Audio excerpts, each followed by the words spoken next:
Merci de participer à cette conférence de presse de rentrée. Je voudrais remercier tout particulièrement mes collègues élus du conseil municipal et les adjoints qui assistent à cette conférence de presse.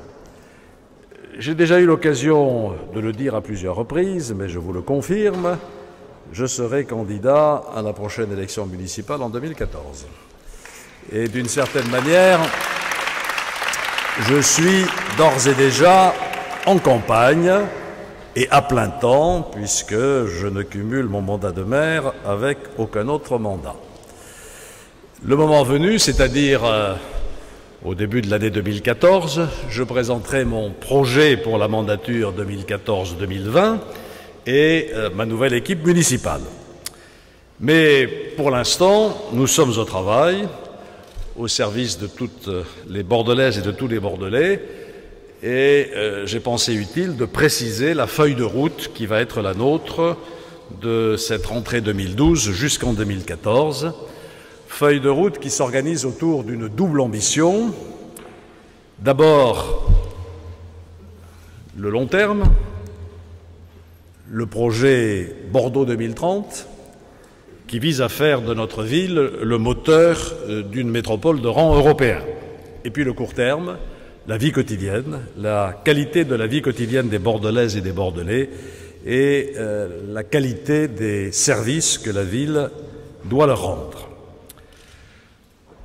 Sur le long terme, sur Bordeaux 2030, je passerai vite, pour une bonne raison, c'est que Agora, au cours du dernier week-end, des 3 ou 4 derniers jours, a présenté aux Bordelaises et aux Bordelais l'essentiel de ce qui constitue notre ambition pour Bordeaux 2030.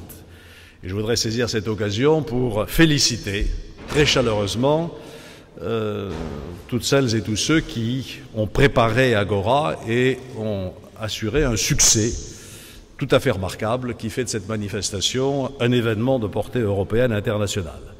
Ces remerciements, je les adresse tout particulièrement à Michel Larucharlu, qui s'est totalement identifié avec cette manifestation, mais aussi à toutes les parties prenantes et notamment à l'ensemble des services de la ville qui se sont fortement engagés.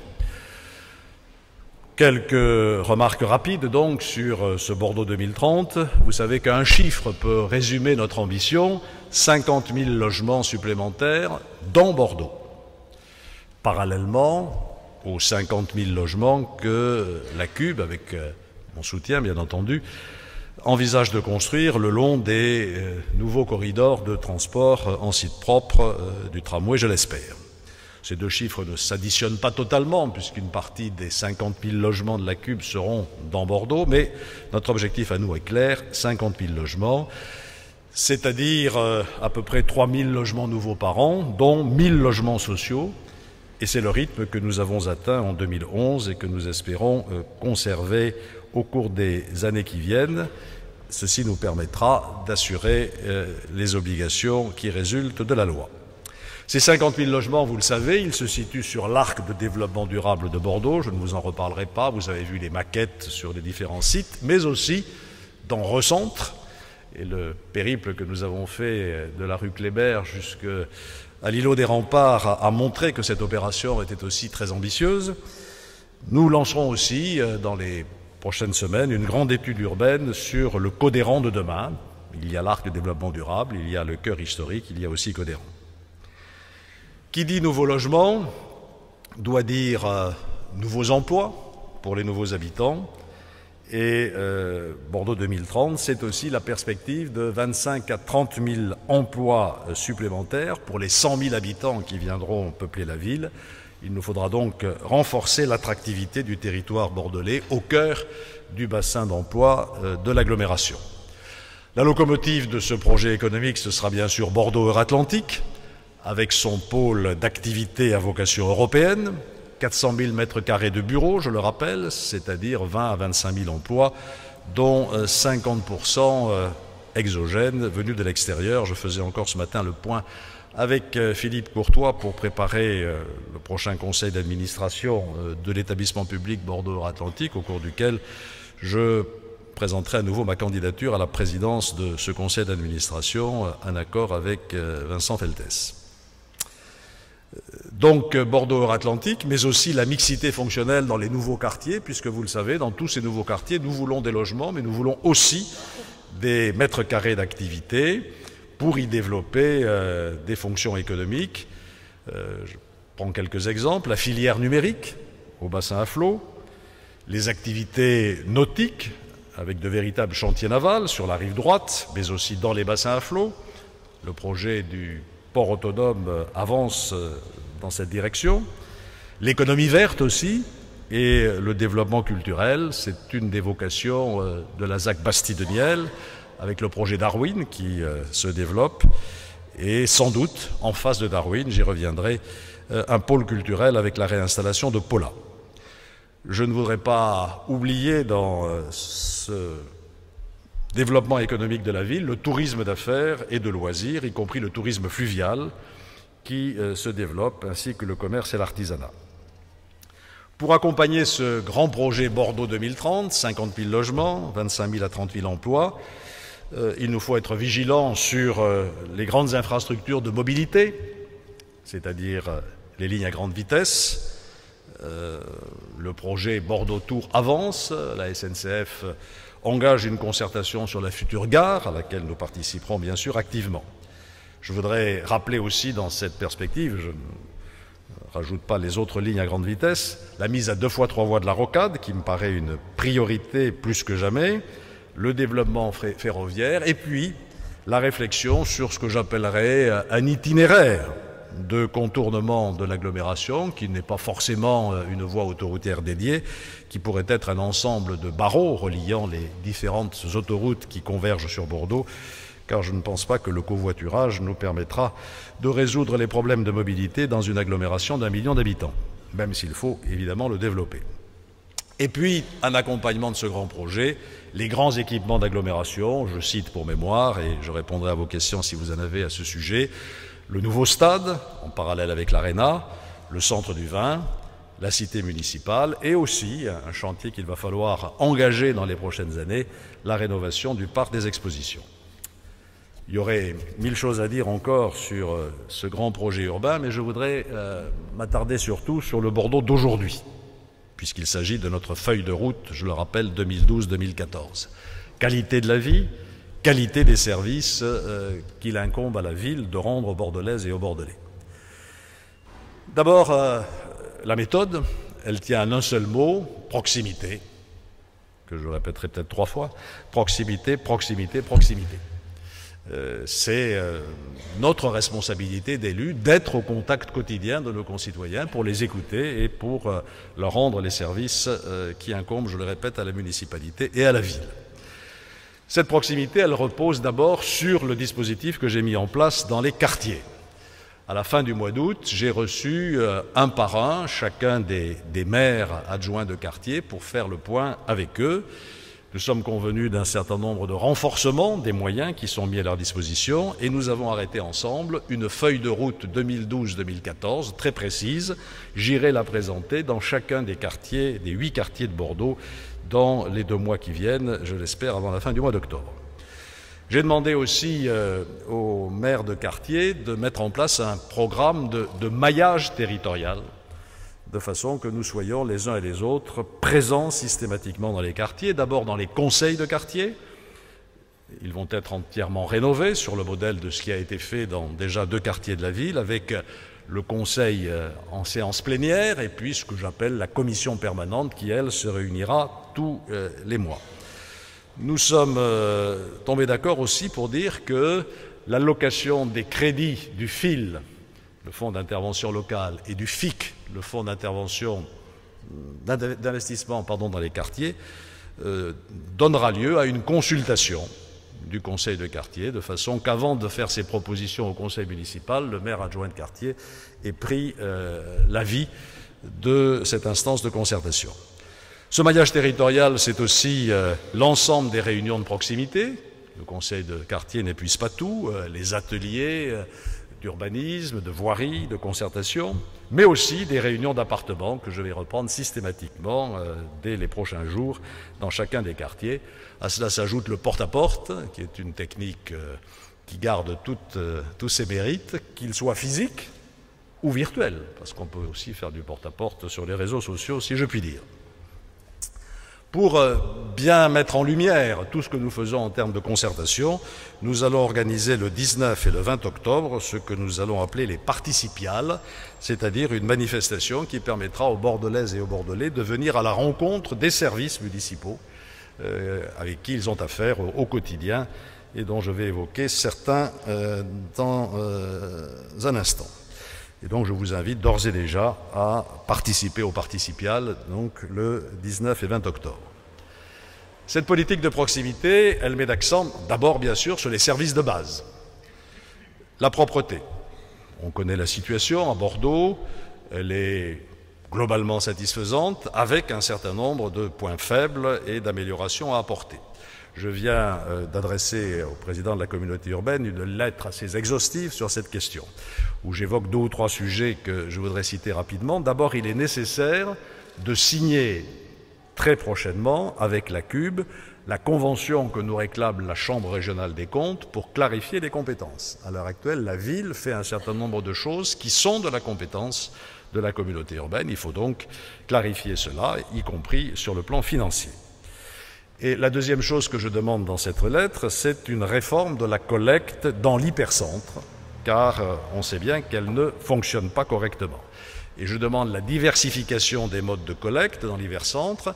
Il y a d'abord la solution de ce qu'on appelle les pieds d'immeubles, c'est-à-dire des locaux de précollecte à implanter sur les points où c'est possible. Nous en avons déjà 5 ou 6 qui sont prêts et je demande donc à la communauté urbaine de les réaliser le plus vite possible. Ensuite, je souhaite que dans l'hypercentre, on reprenne un programme de bacs enterrés pour le tri sélectif, partout où c'est possible. Et enfin, lorsque ces 2 solutions ne sont pas suffisantes, pieds d'immeuble et bacs enterrés, eh bien qu'on remette des bacs verts operculés sur voirie pour permettre aux personnes qui ne peuvent pas accueillir dans leur appartement 2 bacs, le bac pour les ordures ménagères et le bac pour le tri sélectif, de venir déposer ce tri sélectif sur ces bacs operculés. Et nous avons vérifié avec Jean-Louis David et Didier Casabonne que la CUB était parfaitement en mesure d'assurer une collecte avec ces 3 modes d'intervention, je le répète, pied d'immeuble, bac enterré et bac operculé de voirie. Les services m'ont proposé, je pense que c'est une bonne idée, d'organiser au printemps prochain une grande journée de sensibilisation de la population qui pourrait être la journée de la propreté pour une sorte de grand nettoyage de printemps. C'est une idée sympathique que nous allons essayer de mettre en œuvre. On le fait bien dans certains villages pour nettoyer la voirie. Pardon ? Sur les plages, oui, enfin, Bordeaux-Plage, ça sera un peu prématuré. La propreté, ensuite, le stationnement. Comme dans toutes les villes, c'est un des sujets de préoccupation majeurs de nos concitoyens, et je connais les difficultés dans certains quartiers. Il faut bien sûr essayer de continuer à construire des parcs de proximité. C'est extrêmement difficile, parce que c'est coûteux, et quand on fait des parcs en silo, personne n'en veut. Enfin, nous allons quand même essayer d'en faire quelques-uns avec Parcube et avec la communauté urbaine. Deuxième action, je voudrais qu'au PLU, on prenne des dispositions pour protéger les garages existants, de façon qu'ils ne puissent pas être transformés en autre chose que des garages. Et puis enfin, nous allons poursuivre une politique d'extension du stationnement payant, là où les riverains le demandent, et je suis, non pas surpris, mais heureux de constater qu'ils le demandent.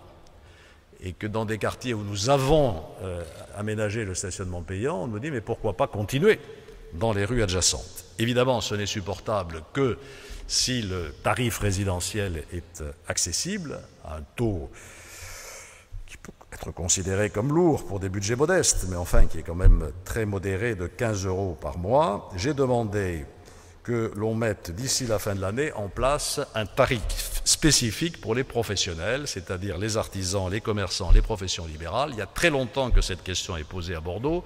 Jusqu'à présent, mes services n'y avaient pas été très ouverts. J'ai découvert que dans certaines villes, ça existait, à Nantes, à Lille ou ailleurs. Il y a bien des tarifs spécifiques pour les professionnels qui exercent leur activité dans un quartier donné, et donc nous allons mettre en place ce système. Troisième service de base, si je puis dire, qui n'incombe pas principalement à la ville, mais où elle est très engagée, bien sûr, c'est la sécurité.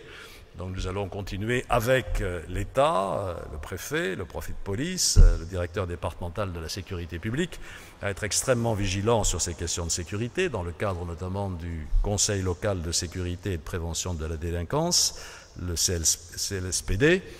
Nous avons un point de vigilance particulier, c'est bien sûr le risque de noyade en Garonne. Et donc je voudrais confirmer que la ville, grâce à l'accord que j'avais reçu de M. Valls lorsqu'il était venu à Bordeaux au mois de juillet dernier, a installé ou va installer 12 caméras de vidéoprotection le long des quais, 4 au bassin à flot, si je ne me trompe, enfin bon, non 2. Voilà. Donc une quinzaine de caméras de vidéoprotection, des bouées en coffret, puisque lorsqu'on a disposé des bouées simplement posées sur le garde-corps, elles ont été volées, et le barriérage complémentaire qui sera maintenu pendant un certain temps et de façon définitive là où le garde-corps n'existe pas encore. Je pense notamment au prolongement du quai des Sports.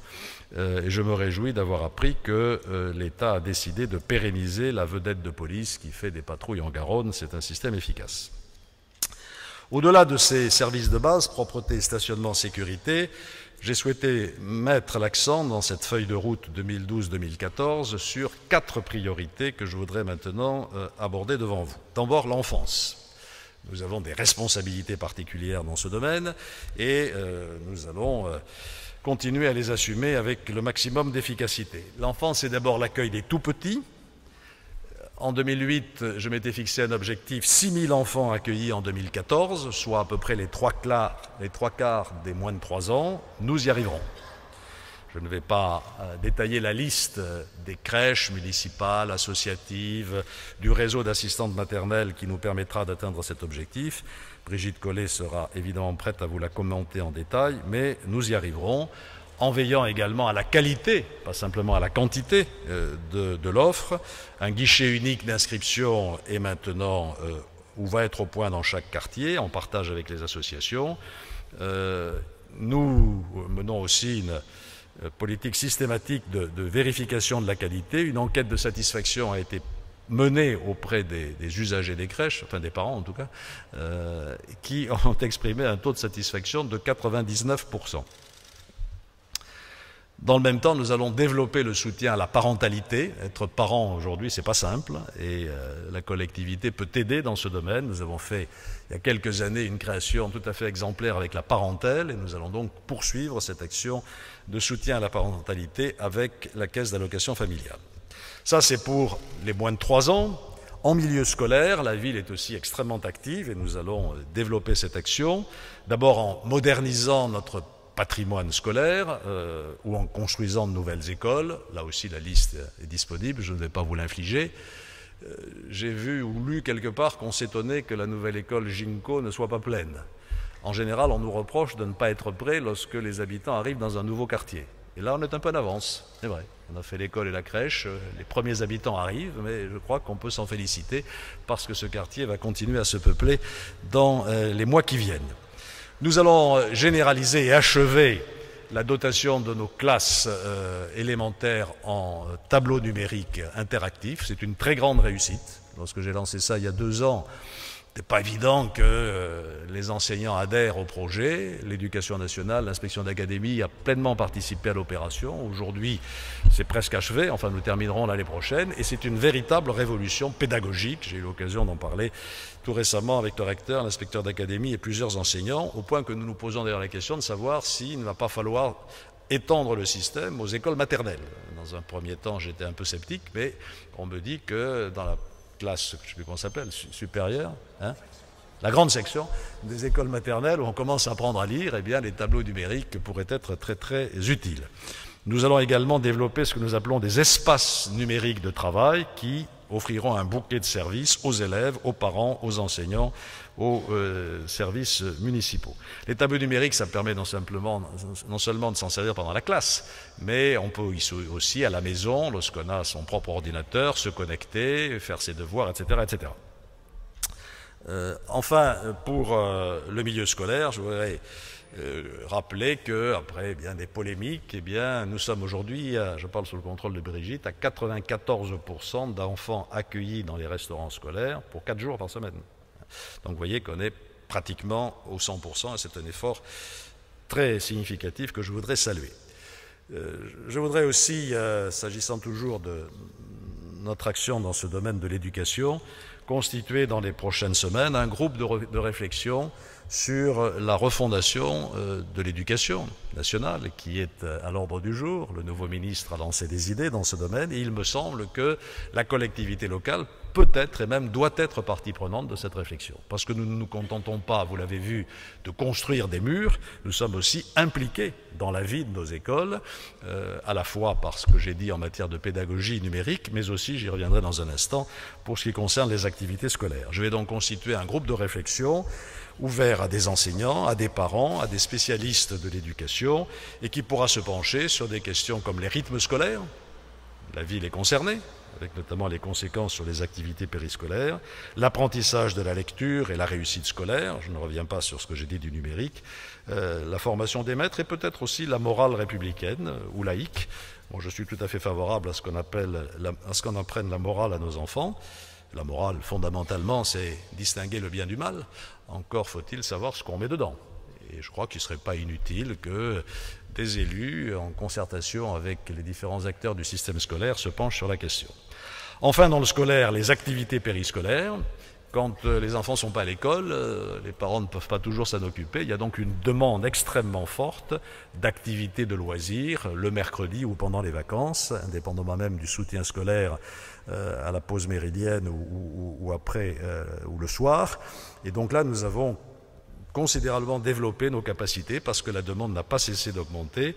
Et au cours de la dernière année, si on globalise dernière rentrée scolaire, si on globalise tous les âges, de 3 à 11 ans, c'est une augmentation de 10% de notre capacité d'accueil avec 3300 places. Nous collaborons, vous le savez, sur ce plan avec les maisons de quartier et les centres d'animation. C'est 2000 € par enfant et par an à charge de la collectivité. Une place d'activité périscolaire, l'État ferait bien de s'en souvenir lorsqu'il prend des décisions sur les rythmes scolaires. J'écoutais hier à la télévision le maire d'une petite ville, petit village, expliquer que lui, il ne savait pas faire. Nous avons des éducateurs spécialisés, des maisons de quartier, des centres d'animation. Dans les petites villes, ça pose parfois beaucoup de problèmes. Deuxième priorité, après l'enfance, la jeunesse.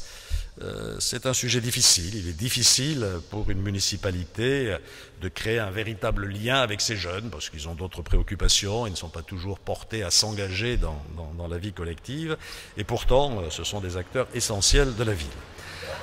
Alors nous allons, pour essayer de les toucher de façon plus efficace, d'abord réformer un peu notre système de cartes. Pour l'instant, il y a une carte Bordeaux-Ma-Ville qui permet d'accéder à un certain nombre de services, par exemple payer la cantine, payer la piscine, etc. Il y a aussi une carte culture jeune qui donne certains avantages. Donc nous allons regrouper tout cela dans une carte jeune. Il y a déjà 15 000 bénéficiaires, en étendant les avantages qu'elle procure, non seulement aux équipements et manifestations culturelles de la ville, mais aussi dans les cinémas ou dans les activités sportives. Deuxièmement, nous allons ouvrir, d'ici la fin de l'année, j'espère, la maison des adolescents, cours du Four du Bergier, dans des locaux qui étaient précédemment occupés par le CIJA. Ça sera un lieu d'accueil, d'écoute et d'orientation des ados, qui parfois sont un petit peu perdus et ont besoin de se retrouver pour se parler ou pour se faire entendre. Enfin, je voudrais donner un nouvel élan au Conseil des jeunes. C'est un lieu de débat pour les 16-25 ans. J'ai été voir un peu ce qui se passait dans d'autres villes. Notre conseil des jeunes se réunit 2 ou 3 fois par an. À Lille ou à Nantes, il se réunit toutes les semaines. Et c'est devenu un lieu de concertation permanente. Eh bien, nous allons essayer de nous inspirer de ces exemples et d'aller vers des réunions, sinon hebdomadaires, du moins mensuelles. Troisième priorité, les seniors. Alors là, c'est une population très hétérogène. Qu'est-ce que c'est qu'un senior? Il y a les plus de 60 ans. Il y en a 43 000 en 2009, d'après les dernières études démographiques dont nous disposons. On prévoit qu'il y en aura 56 000 à Bordeaux en 2020. Donc vous voyez quel pourcentage cela représente dans la population. Mais il est évident que les plus de 60 ans, ça ne veut rien dire. On peut dire que de 60 à... C'est une ligne qui recule, comme ça, avec le temps. Disons 75 ans, on peut être encore tout à fait actif. Et puis après, au-delà de 85 ans, ça change. La dépendance, hélas, menace. Il faut donc adapter notre politique à ces différentes catégories d'âge. Nous allons d'abord, et je reviens sur ce que je disais à propos des cartes, mettre au point d'ici la fin de l'année une carte spécifiquement destinée aux seniors qui leur permettra de disposer là aussi d'un certain nombre d'avantages ou d'informations. Et nous discutons avec la ronde des quartiers pour voir si cette carte ne pourrait pas donner lieu à réduction chez certains commerçants. La politique des seniors, c'est bien sûr la rénovation de nos résidences clubs. Nous allons y consacrer 16 millions d'euros dans les années qui viennent. Et puis, pour les personnes âgées dépendantes, une forte implication de la ville dans le développement de structures d'accueil. La résidence de Lucie, actuellement en construction à Codéran, comportera une plateforme Alzheimer. Nous avons un très gros projet au Petit Trianon avec une résidence club pour les personnes âgées, mais aussi un EHPAD, un établissement d'hébergement des personnes âgées dépendantes. J'ai été très heureux de recevoir dans mon bureau la semaine dernière Madame Delaunay, qui est venue m'assurer qu'elle était prête à faire en sorte que ses responsabilités ministérielles soient utiles à la ville. J'en ai profité pour lui présenter immédiatement une demande. L'EHPAD du Petit Trianon est financé à moitié aujourd'hui. Cet établissement doit comporter 50 lits. Il y en a 25 qui ont été validés, si je puis dire, par l'ARS.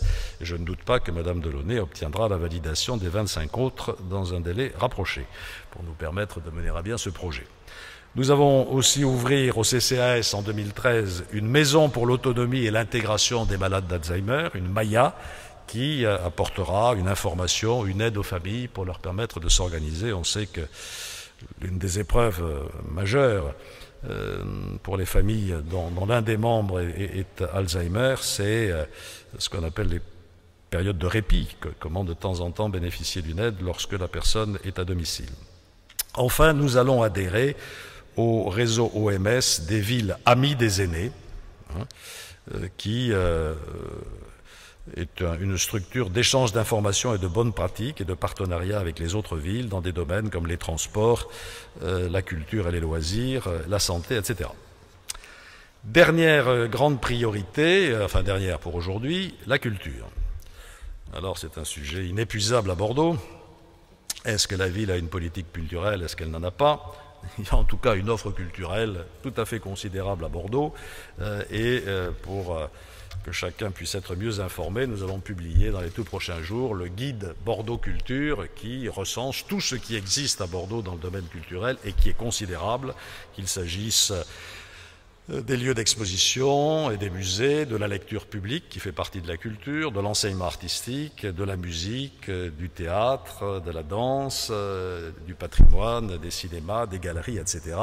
Notre ville est en pleine effervescence culturelle toutes les semaines. Nous poursuivrons bien sûr son équipement et je cite pour mémoire quelques-uns des grands chantiers en cours ou qui arriveront à maturité dans les prochains mois. L'auditorium, ça y est, la façade s'est intégrée dans le cours Clémenceau et donc la première saison commencera au début de 2013. La salle est déjà pratiquement achevée, les fauteuils sont posés, il reste encore quelques réglages. J'irai faire une nouvelle visite de chantier dans les prochains jours.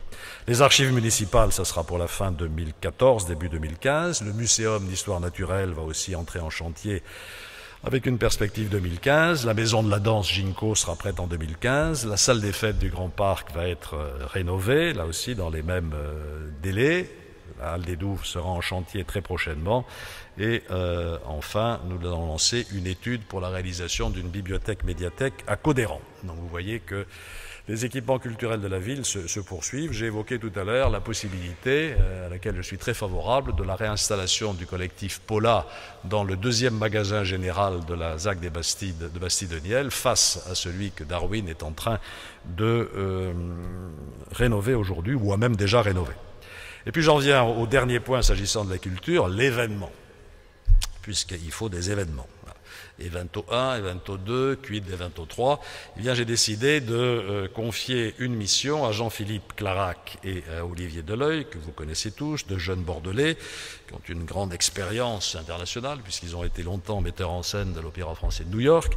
Ils sont très doués, et donc je leur ai confié une enquête qu'ils vont mener auprès des habitants, auprès des acteurs culturels, auprès de personnalités extérieures, en intégrant les audits qui ont déjà été faits sur Evento 1 et Evento 2, en intégrant le travail du CODES sur la politique culturelle, qui est très intéressant.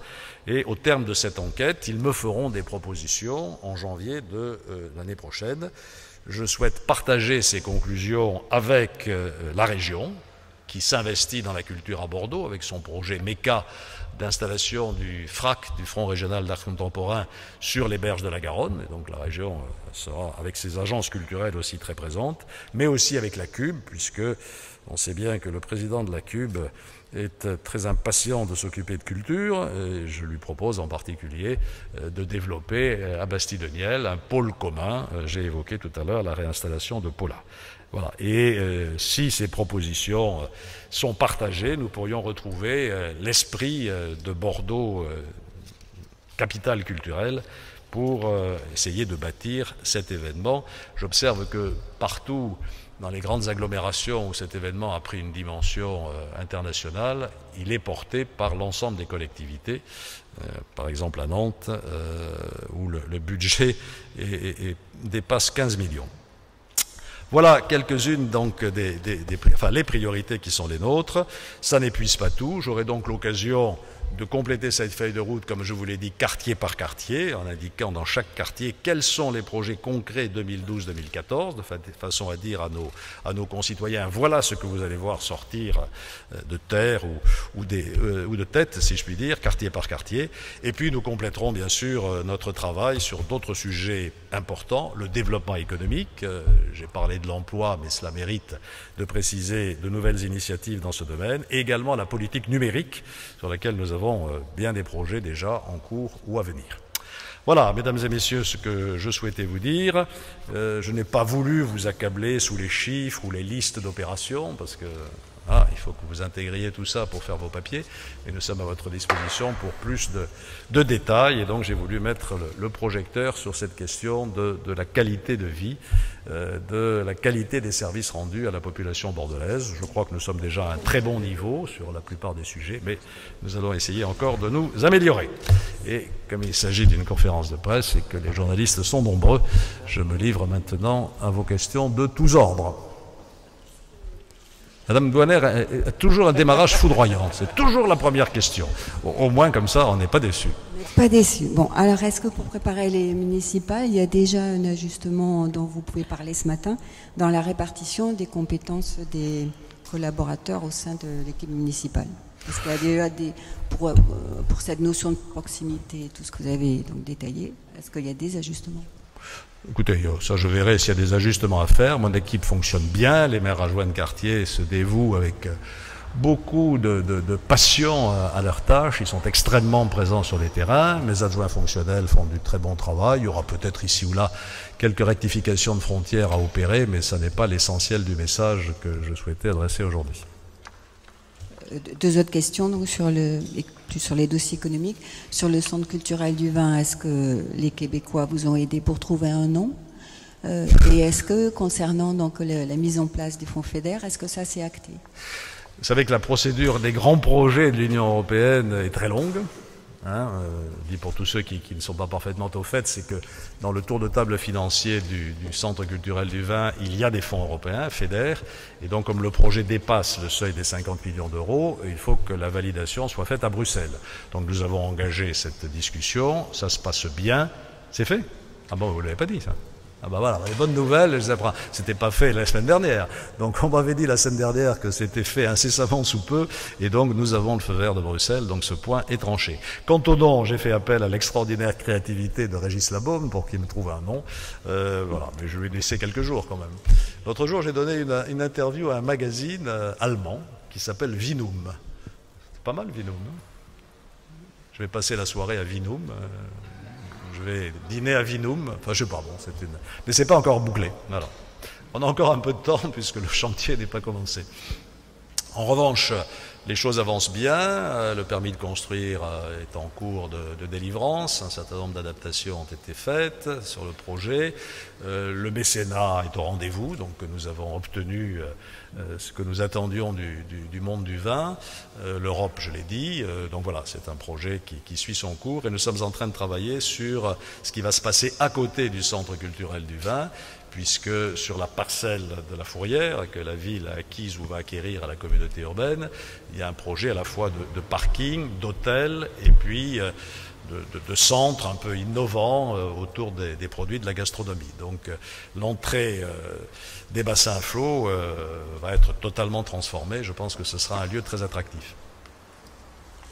Avec, pas très loin de là, vous avez vu la maquette à Agora, le musée de la mer de M. Fradin, qui sera aussi un point d'attractivité fort. Donc sur le deuxième dossier économique, sur Euratlantique, est-ce que vous avez une position tranchée sur le devenir des discothèques qui quittent Paludat? Est-ce que Philippe Courtois avait l'air de dire qu'il fallait qu'elles aillent voir ailleurs? Vous dites quoi? Non, moi j'ai pas de point de vue tranché. J'ai une réunion, vous voyez, de travail de un peu plus d'une heure ce matin avec Philippe Courtois. Nous avons préparé le prochain conseil d'administration. L'opération se déroule bien. Il y a évidemment un coup de frein sur la promotion privée, mais pour tout ce qui est le logement social porté par des opérateurs publics, on tient le cap. Et la précommercialisation sur les locaux de bureaux, sur les hôtels, sur les activités économiques n'a pas pour l'instant souffert de la crise. Sur les boîtes de nuit, on verra. Il est bien évident que le quartier va muter et que cela aura une incidence. Moi, je ne souhaite pas qu'on parte du principe qu'on doit les évacuer toutes. On verra celles qui peuvent s'adapter. Certaines sont dans des chais qu'elles ont respectés. Et après tout, ça peut perdurer. D'autres posent d'autres problèmes. Donc, c'est quelque chose qui se dénouera avec le temps. C'est une opération, je le répète, qui va durer 10 à 15 ans. Oui, bonjour Monsieur le maire. Bonjour. Une question politique. Comment rassurer les Bordelais et peut-être nous, journalistes, que vous serez bien candidat en 2014, étant donné que vous l'avez dit aussi pour les législatives. Donc voilà, est-ce que vous pouvez nous rassurer et rassurer les Bordelais? J'envisage la solution du tatouage. Je vais me faire tatouer le crâne en disant « Je suis candidat en 2014 ». Donc chaque fois qu'on se rencontrera, je vous saluerai, ma chère Claudia, et vous serez ainsi convaincue. Non, je vois bien le petit jeu de certains qui instillent le doute. Moi, j'ai pas de doute. Je vous le dis avec la plus grande détermination. C'est mon objectif. Bonjour. Je suis ici, moi. Monsieur Juppé. Où êtes-vous? Juste là. Ah, pardon. Comme vous avez dit, question de tous ordres. Très bien, ça ouvre des horizons. Par rapport à la primaire, par rapport à la campagne pour la présidence de l'UMP plus exactement, on voit bien que certains jettent l'éponge, donc on va vers un duel. Quel regard vous portez là-dessus? Le fait qu'aujourd'hui, manifestement, il y a 2 candidats en lice. Bon, écoutez, je me suis déjà exprimé sur cette question. J'ai eu Bruno Le Maire et Nathalie Kosciusko-Morizet au téléphone, là, dans les 48 heures qui viennent de s'écouler. Les règles sont les règles, il faut les respecter. J'ai regretté dès le départ que cette campagne risque de se transformer en combat fratricide et on peut faire confiance aux lieutenants des deux bords pour sortir leurs griffes. C'est dommage parce que c'est pas ça que les Français attendent. L'objectif, c'est de faire un travail d'opposition à la fois pugnace et intelligente, comme je l'ai dit. C'est de préparer les échéances de 2014. Elles sont très importantes. Il y a des municipales, il y a des européennes, il y a des sénatoriales. Peut-être en 2015, je n'en sais rien, il y aura des élections régionales et départementales, donc c'est là-dessus qu'il faut se mettre, et puis surtout bâtir un projet. On est tous dans la fidélité aux présidents qui ont précédé, pour ce qui me concerne Chirac et Sarkozy, pour d'autres ça se limite à Sarkozy ou à Chirac, enfin bon, peu importe. Mais ça n'épuise pas le sujet. Le monde change, l'Europe change, et il faut donc répondre aujourd'hui aux attentes des Français. Madame Gonner me demande où on en est sur le chantier de la Bourse du Travail. Ce bâtiment est un beau bâtiment qui est protégé, il est classé, je crois, ou certaines de ses parties. Donc nous avons engagé, il est propriété de la ville, nous avons engagé depuis des années un travail de restauration. Certains étages ont déjà été rénovés, la question des façades se posait. Et donc depuis des années, nous menons cette opération avec le concours des autres collectivités. Et le concours du département était particulièrement légitime, puisque, je le rappelle, ce bâtiment abrite l'union départementale de la CGT. Et puis, tout d'un coup, le conseil général nous annonce qu'il n'aide plus que les villes de moins de 15 000 habitants. Voilà. Donc, exit Bordeaux. C'est absolument scandaleux, et donc j'ai décidé d'arrêter le chantier, parce que la ville ne va pas soutenir toute seule une opération qui entre tout à fait dans la compétence du département. On vient d'avoir les conclusions d'une étude environnementale qui montre que la pollution aux particules à Bordeaux est particulièrement forte. Déjà, je voulais savoir ce que ça vous inspire et savoir où est-ce qu'on en est du projet de limitation des véhicules dans le centre-ville, chose qui avait été lancée sous le précédent gouvernement, et on ne sait pas aujourd'hui où en est ce projet. La politique de limitation des véhicules individuels en centre-ville, elle date pas d'hier. Et tout ce qu'on a fait depuis 15 ans a abouti dans l'hypercentre à changer complètement les équilibres entre voitures individuelles, bus, tramway, vélos, piétons. On a fait une véritable révolution de la mobilité. Alors c'est vrai qu'il y a encore des problèmes de pollution sur certains sites. La place Gambetta, pour ne pas la citer, je me demande si ça n'est pas directement relié à ce que crachent les bus, puisqu'ils sont extrêmement présents, donc ce qui prouve qu'il ne suffit pas de mettre des bus pour diminuer la pollution. Encore faut-il savoir comment ils sont alimentés. On essaie d'avoir des bus propres. J'espère que les bus électriques pourront se développer dans les mois et les années qui viennent. Et pour ma part, je ne suis pas hostile à ce qu'on envisage l'interdiction de l'usage du diesel dans les centres-villes. Monsieur le maire, votre conseil municipal, enfin votre équipe est divisée sur le problème des salles d'injection contre la salle de shoot. Vous-même, quelle est votre position au fond de vous-même? J'ai réuni hier un groupe de concertation sur cette question. Y participaient des médecins, par exemple le docteur Pomereau, le docteur Delisle, le docteur Gachy, le docteur Henri Acombe, et puis des élus.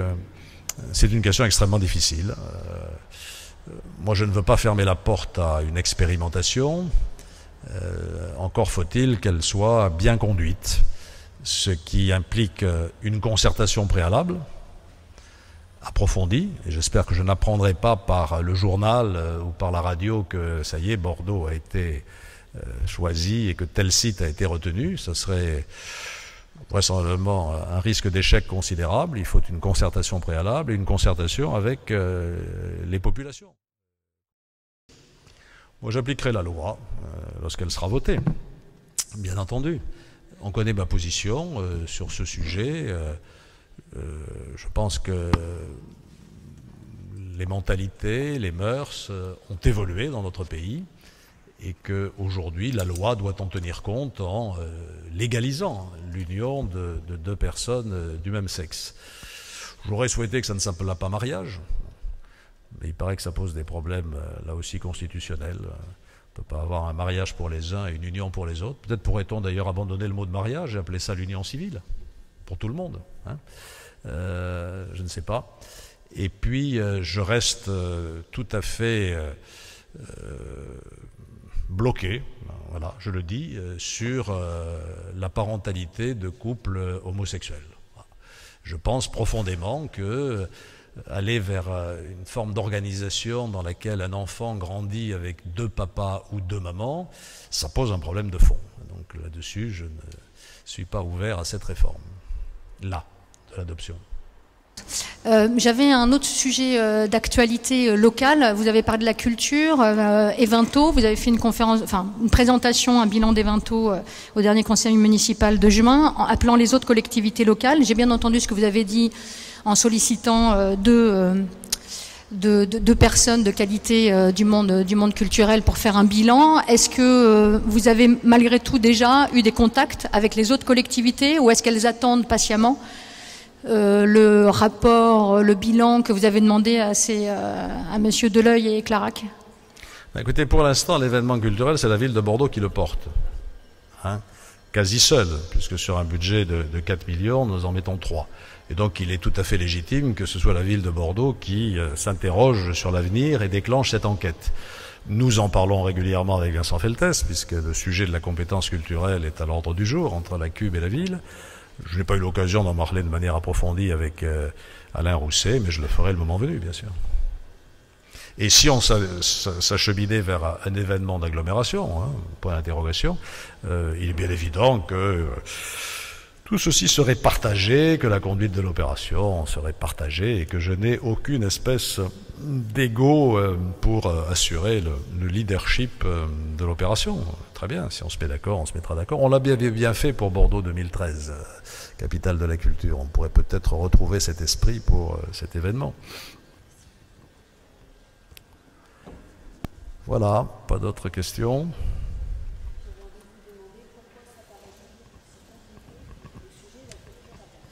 Je ne sais pas. Ça, c'est à vous de dire, je ne sais pas. Je ne sais pas parce que c'est évidemment un faux problème absolu. Hein. Quand on compare ce qui se passe en matière culturelle, c'est pas si compliqué que ça d'ailleurs parce que nous avançons.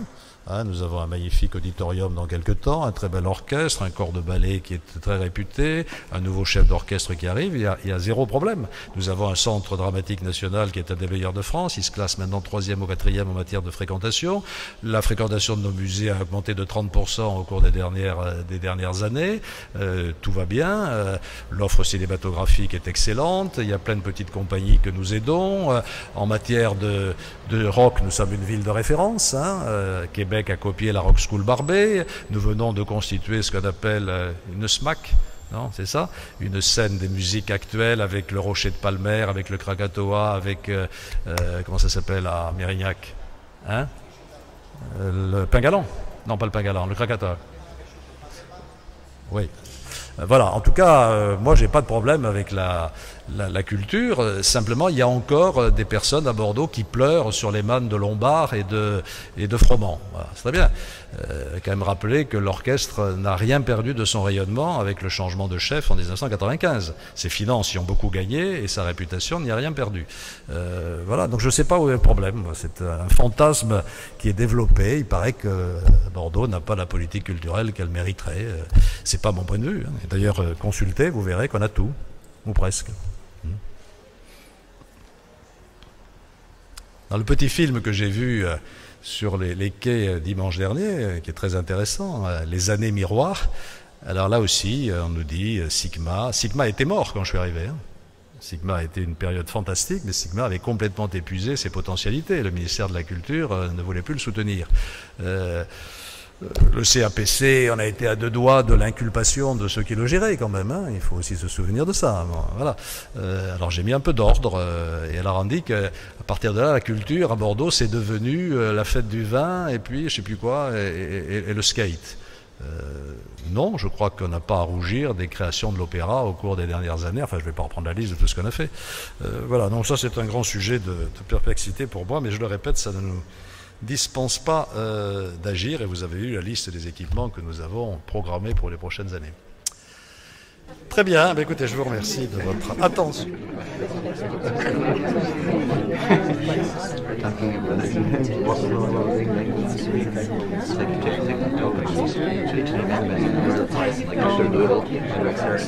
Exactly.